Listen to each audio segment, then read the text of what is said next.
নতুন এক ইতিহাস গড়লেন জনপ্রিয় অভিনেত্রী আজমেরী হক বাঁধন। এখন থেকে দেশে তিনিই একমাত্র মা যিনি পেয়েছেন সন্তানের পূর্ণ অভিভাবকত্ব। এর আগে কোনো নারী এককভাবে সন্তানের অভিভাবকত্ব পাননি। হাইকোর্টের এক আদেশে সন্তানের পূর্ণ অভিভাবকত্ব পান আজমেরী হক বাঁধন। বিচারপতি নাইমা হায়দার ও বিচারপতি কাজী জিনাত হকের দ্বৈত হাইকোর্ট বেঞ্চ রুলসহ এই আদেশ দেন।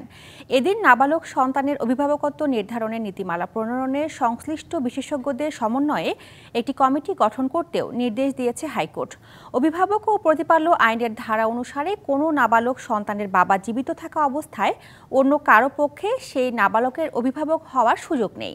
আইনের এই ধারাটি সংবিধান স্বীকৃত মৌলিক অধিকারের সঙ্গে অসামঞ্জস্যপূর্ণ হওয়ায় কেন তা সংবিধানের ২৬, ২৭ ও ২৮ অনুচ্ছেদের সঙ্গে সাংঘর্ষিক ঘোষণা করা হবে না, তাও এক রুলে জানতে চেয়েছে হাইকোর্ট।